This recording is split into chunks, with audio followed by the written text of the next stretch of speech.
So last night, BBC ran this hit piece on Venezuela talking about the poor, poor, starving families of Venezuela that are forced to eat rotting meat because, of course, the power outages are the result of Nicolas Maduro. It's just ridiculous how, no matter what problem that would crop up into society, it's literally no explanation, just goes to, well, that's the president, so it's his fault. You see, if you try that here, and say that, this is going wrong in the United States or that's going wrong in the United States, and then don't try to give any explanation for it and just say, oh, well, that's Trump. That's ridiculous, isn't it? Of course it's ridiculous. I don't agree with the guy, but not every single problem in this country is his fault. Just like down here. Now, they show this idea of rotting meat being put out with no refrigeration. Why is there a lack of refrigeration?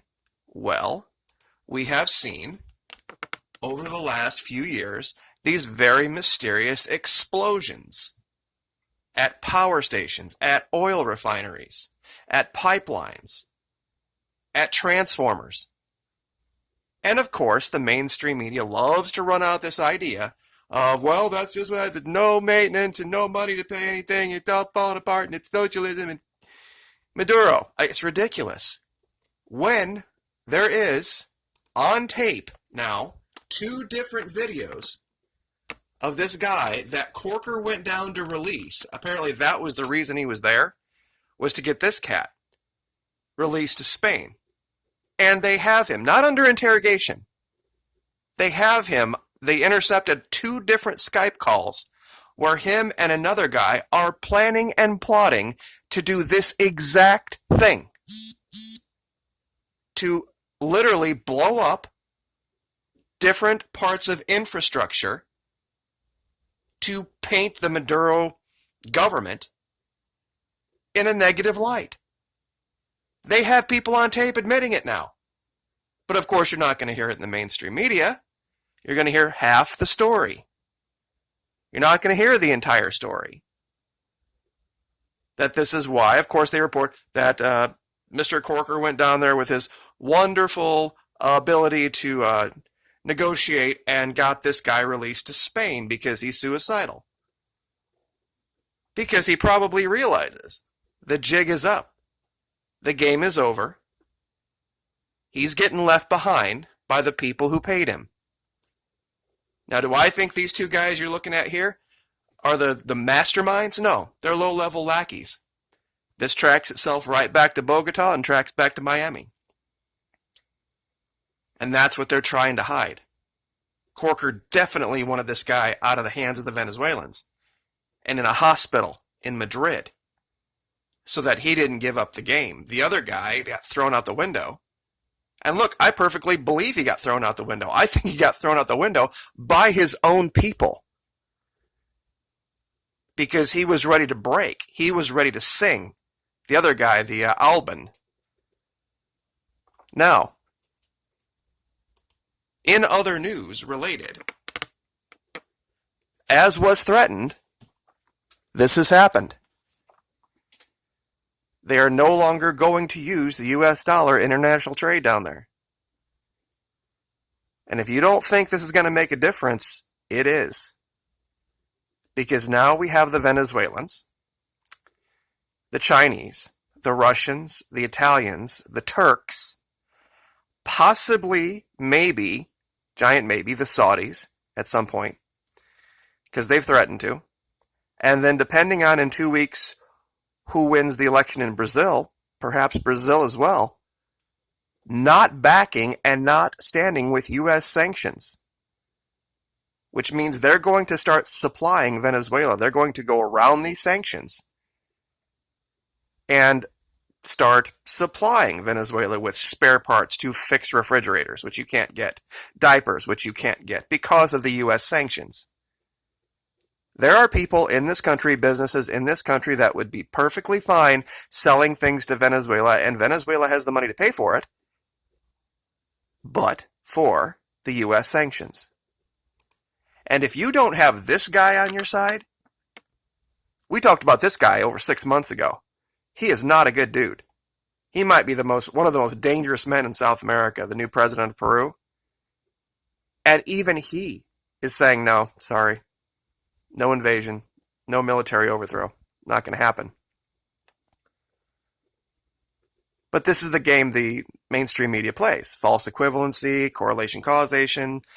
We talk about this all the time. You go through this BBC hit piece, and they explain about how the refrigerators aren't working and there's no spare parts and there's power outages, and they leap right from there right to the president, with no stop in between whatsoever to explain the real reasons this is happening and the real causes of this. They have these guys on tape.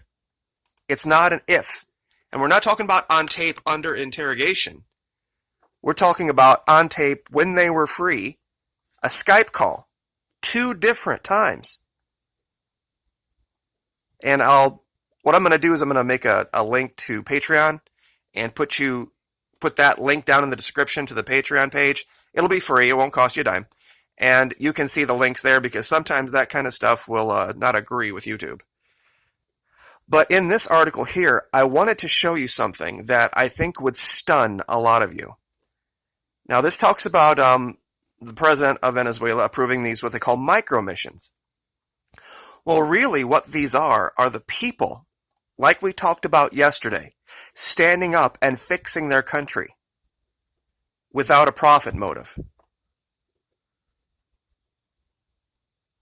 So he's talking about these 6 micro-missions, right? The first one here talks about the first micro-mission has the goal of bringing several oil wells back online in the western state of Zulia, which have been inoperative due to lack of maintenance and investment. The move follows proposals by leading petroleum experts who have called on the government to prioritize extraction of light crude concentrated in the western fields of Zulia. See, that shoots down that idea that all Venezuela has is heavy crude. That's just over in the Orinoco Belt. They do have light crude. But due to the combined impact of U.S.-led financial sanctions, underinvestment, and mismanagement, Venezuela's oil production has declined from 1.9 million barrels per day to 1.2. So, while yes, that's a pretty big decrease, but they're still putting out 1.2 million barrels of oil a day. So this also shoots down the idea, sorry about the blur there, that the entire country has collapsed. Now, this is the one I wanted you to pay attention to. The second micro-mission. I'm even zoom this in a little bit. The second micro-mission is also related to the oil industry, taking as its objective the restoration of the Paraguana refining complex. In order for the country to be, listen to this word, self-sufficient in the production of gasoline and lubricants, the Paraguana refinery, the largest in Venezuela and the second largest in the world, was recently the stage for a week-long restoration and stabilization project by a brigade of volunteers. At maximum capacity, the complex can refine up to 940,000 barrels per day. See that word self-sufficient in the production of gasoline and lubricants? As long as we have big oil taking the lead in this country, that will never happen. Never happen in this country, ever. The idea of being completely 100% self-sufficient, not only pumping the crude that we need, but also bringing refinery capacity online to the extent that we need to be self-sufficient, is something that is very, very achievable in this country, speaking of Venezuela, but not ours. And that should be a lesson to everyone. The other micro-missions, other areas, production, iron, steel, aluminum. Venezuela at one time was one of the world's top producers of aluminum. And if you know how aluminum is made, it requires massive amounts of electricity. They had one of the most advanced electrical grids. And no, it wasn't socialism that destroyed it. When a country bars other businesses from providing you with the parts you need and bars you from access to financing and banks and everything else you've been used to having access to, things fall apart pretty quickly. That's what they're not telling you. The last administration and this administration have absolutely zero light between them on this issue. So you don't get to point fingers at the last administration. And if you want to point fingers at them, you get to point fingers at this one as well. It's either both or none. Now, last thing, Brazil. It's looking very likely that this is going to be an incredibly close race. You have one poll saying one thing, you have another poll saying another thing, and I'm telling you, it's going to make the difference. It really will, because I don't think Colombia now is going to be able to politically weather the idea of an invasion coming from there. Brazil, however, if this guy on the right wins, this Bolsonaro, he's a flippin' madman. He's a nutcase. I mean, beyond crazy. And he would be just dumb enough to do this. And unfortunately, there wouldn't be a whole lot most of the other militaries in South America could say about it.